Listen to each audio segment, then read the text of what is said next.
رسوله الكريم اما بعد فاعوذ بالله من الشیطان الرجیم بسم اللہ الرحمن الرحیم۔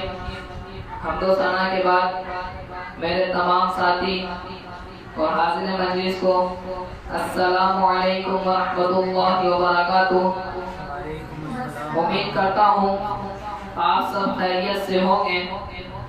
آج کی جو محفل اہل بیت کے ذکر کے لیے رکھی گئی ہے اور بالخصوص شہر خدا حضرت علی کرم اللہ رضی اللہ تعالیٰ عنہ کے سلسلے میں رکھی گئی ہے۔ اللہ تعالیٰ ہمارا محفل میں بیٹھنا، پڑھنا، تلاوت قرآن کرنا اللہ تعالیٰ اپنی بارگاہ میں قبول فرمائے۔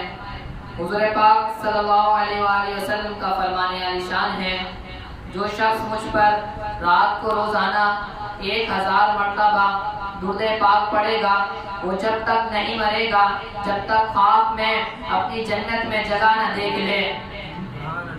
ایک مقام پر حضور پاک صلی اللہ علیہ وآلہ وسلم نے ارشاد فرمایا، جو شخص جمعے کے روز مجھ پر 80 مرتبہ درود پاک پڑھے گا اللہ عز و جل اس کے 80 سال کے گناہوں کو معاف فرما دے گا۔ سبحان اللہ، کہہ دیجئے سبحان اللہ، سبحان اللہ۔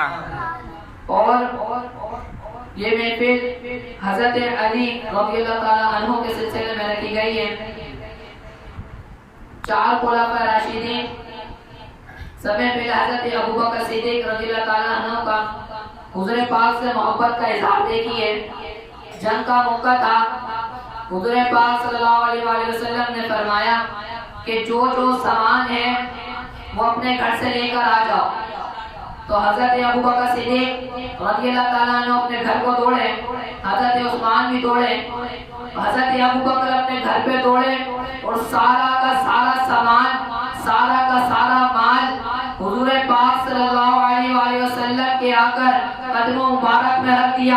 اور حضرت عثمان بھی آئے، حضرت عثمان نے بھی مال و دولت حضور پاک صلی اللہ علیہ وآلہ وسلم کے قدم مبارک میں رکھ دی۔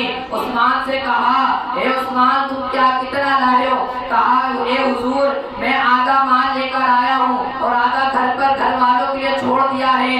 اور حضور پاک صلی اللہ علیہ وسلم نے ابوبکر صدیق سے پوچھا، ابوبکر کتنا لائے ہو؟ کہا حضور میں سارا کا سارا مال لے آیا ہوں، گھر میں بیوی بچوں کو اللہ کے حوصلے چھوڑ کر آیا ہوں۔ یہ حضرت ابوبکر صدیق رضی اللہ تعالیٰ عنہ کی ہمارے نبی صلی اللہ علیہ وآلہ وسلم سے محبت تھی کہ جس طرح انہوں نے سارا کا سارا مال حضور پاک صلی اللہ علیہ وسلم کے قدم مبارک میں لا کر رکھ دیا۔ اس کے بعد حضرت عمر بن خطاب رضی اللہ تعالیٰ عنہ کی عدالت لگی تھی کہ گھوڑے دھڑے، ایک گھوڑا امیر زادے کا تھا اور ایک گھوڑا غریب مزدور کا تھا۔ 2 گھوڑے دوڑے جس میں سے غریب کا گھوڑا جیت گیا، تو اس کو جب مال و دولت سے نوازا تو جو بادشاہ کا بیٹا تھا اس نے غریب کے بیٹے کو مارا اور اس پہ ظلم کیا اور اس کی کمر پہ نشان آ گئے۔ وہ روتا ہوا اپنے باپ کے پاس گیا، باپ نے پوچھا کیا ہو گیا؟ بیٹے نے کہا کہ بادشاہ کے بیٹے نے مجھ پہ ظلم کیا ہے اور وہ بھی اس وجہ پہ ظلم کیا ہے کہ میرا گھوڑا جیت گیا ہے، اور مجھ پہ اس وجہ سے ظلم کیا ہے کہ میرے باپ کے پاس نہ بنگلے ہیں، نہ پیسہ ہے، نہ مال ہے، نہ دولت ہے، مجھ پر اس وجہ سے ظلم کیا گیا ہے۔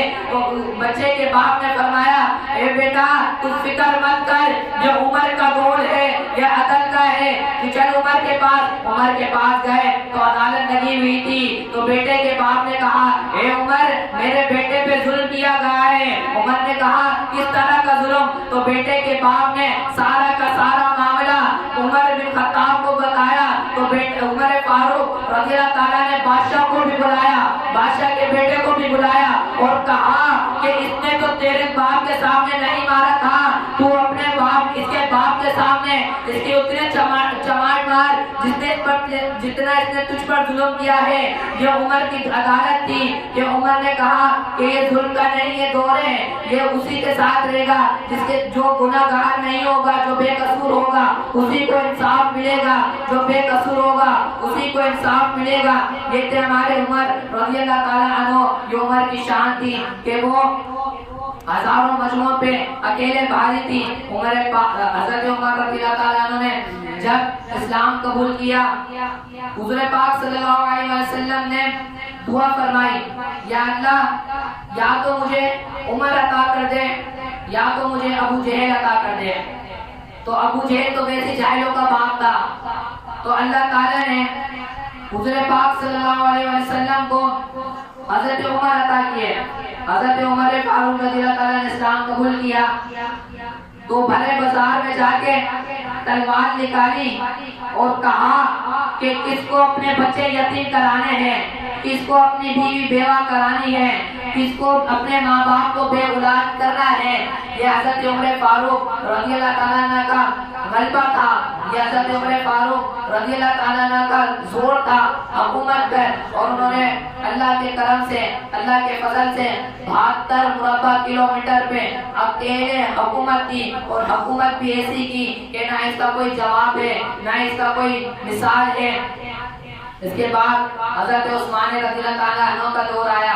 حضرت عثمان رضی اللہ تعالیٰ عنہ کا اللہ عز و جل کی شان, اللہ عز و جل کی قدرت سے خوب مال و دولت تھا.